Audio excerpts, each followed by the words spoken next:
Get some! Get some! I saw him! Get some! I'll do it myself! Woo!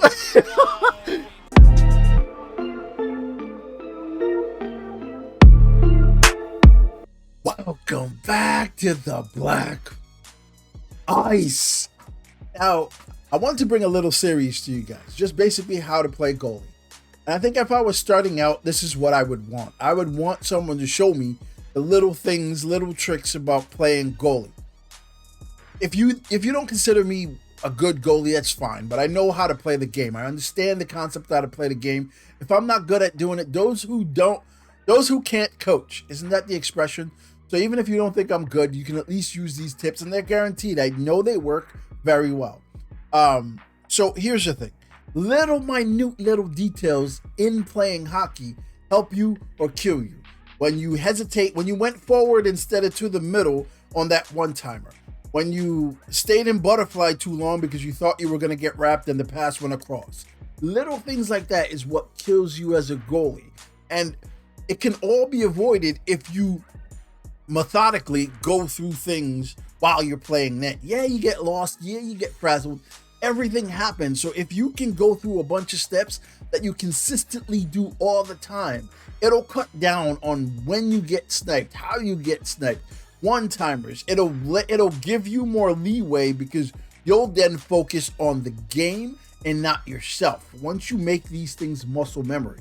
So this series is going to be little videos, 5 minutes long, just showing you little ways, little things to take away. So when they enter the zone, when they're in the zone, when there's 3 people on this side, when there's 1 person, it's like little videos that each one you can go in, play quickly, and remind yourself right before. Like, I like to watch videos right before I play because it shows me how I played this wrong, etc. But if you don't know how you played it wrong, you can't play it right. So the first video we're going to do is zone entry. When they enter the zone, what do you look for? Where do you stay? Where do you stand? What do you anticipate? Let's get right into it. Okay, so let's first start off. This is your typical hockey crease. Everyone knows this. In previous games, you used to get punished for being too far back in the net or too far out of the net. This year, they're giving us some way more leeway. But because of that, the green zone, red zone, and yellow zone have all changed. So these are the green zone, red zone, yellow zone, etc. Now, typically, the red zone is bad, especially for zone entries. Typically, it's bad, but not this year. Red zone is okay. You just don't want to make it a habit because it takes too much adjusting to it. The green zone is beautiful. You can hang out there. You don't have to move much. It's where you're going to spend most of your time anyway. It's like most of us don't realize that we get scored on mostly when we go into that red zone. Just because we get nervous and we start backing up, we don't even notice it, but it's where most of the goals go in.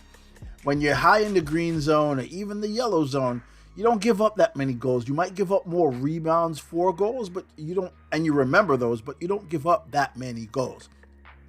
So typically, when the puck is coming in the zone, you can hang out in the red zone. You can be in the red zone all day, just hanging out, because you don't get sniped like you did with the rocket shot or whatever they called it from last year's game. You don't get sniped with it.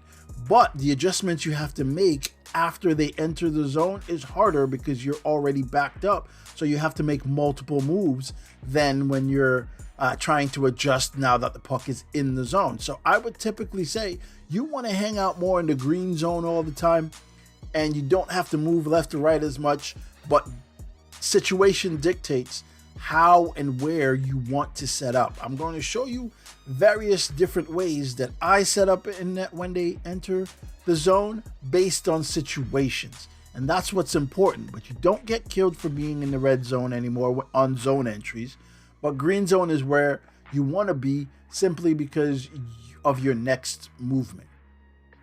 Okay, so what we're going to show you is a bunch of zone entries and where I am and what you should be positioning. See, this guy is never against the board, so I don't have to move. So what you're going to see here is when he enters the zone is I am in the middle. I am not worried because the last 2 guys entering the zone aren't even there yet. The last 2 guys are not a threat because they're not in the zone yet. So I don't have to move at all. I can stay in the middle. I can be right there and I can wait for him to do something with the puck. For this zone entry, as you can see, he's more against the boards, so I move more against the boards. It's all it's positioning. So because he goes against the boards, I now put my leg on the outside of that crease for it to be I'm against the boards there. Whereas the other one right before, he was more like 75% there. He wasn't closer to the boards, so I didn't have to stay that close to the boards. I think this zone entry is what causes the most confusion for people because it's typically one in which, you know, they're in the middle, you don't know what's coming next. But when you have a setup like this, you see a guy splitting, he's usually either going to split the defenseman, or in this case, they made it so that he went to my left-hand side. Usually they try to split the defenseman, so you still want to hold your position and wait for them to make a decision. Don't make a decision for them. Okay, this zone entry is the one you want to pop out the most on. Simply because you see a guy coming, but you don't know the handedness of the player coming behind him. So when there's typically a 2-on-1 or 3-on-1 or a high zone, whatever, you want to pop out the most because it's the best way to take away quick one-timers. All right, these potential one-on-one, potential breakaways, you want to pop out right away on because then it allows you to assess the situation. Now, once I pop out, I look, I see there's no other threat. My defenseman is rushing back. Then I can just stay right there. If he tries to cut to the right-hand side, to my right-hand side, my defender is always going to be there. Typically, they don't do that. Sometimes they do and carry it through, but that's okay. You want to cut down your percentage of just being screwed. So those are the ones you want to pop out the most on. Okay, these entries are the ones that you need to look out for the most. The ones where groups come in, but you have group defenders. The problem is when you have group defenders and defenders staying high, what they tend to do is your defensemen back up because they get nervous, just like you do in net, so they back up. So when you have groups of people entering, it's like you have to realize eventually my guys are going to back up. So where is the one-timer? Where is the high setups that come from these things? So it's more of staying where you are, but then you might have to pop out in order to guard against the quick one-timers that come, and you can't see it because there's a lot of stuff that's happening around you. All right, let's play a game. Where do you think you should stand on this play? What does it look like it's going to set up to be? These plays are what dictate next moves, 3 moves ahead. So as you can see, the guy is going to come in and he's going to split the defenseman, but because left D was there, he was able to cover him. So it's realizing what is what, where you have to be. Because left D is so far ahead of him, you know left D is just going to keep coming anyway, and right D is going to keep coming back anyway. So you don't have to do anything. You don't have to challenge. You don't have to be any other part. Just let the defensemen do their job. Okay, what about this breakout? Where do you think you should stand, considering you're seeing what's setting up, what's coming? Well, here's the thing. He gets the pass there. There's a guy there. There's a guy floating. For these setups, what you want to do is you want to look to see where the off wing is, what his handedness is. That tells you where you're going to play. So because of this, that means I have to then play all the way out. Because that one-timer, that quick one-timer or a quick pass, you want to kind of be a defender in a way. So you got to stay out there, play high. That way you're cutting around anything close or any quick pass through. So that's it, guys. It's simple, very simple.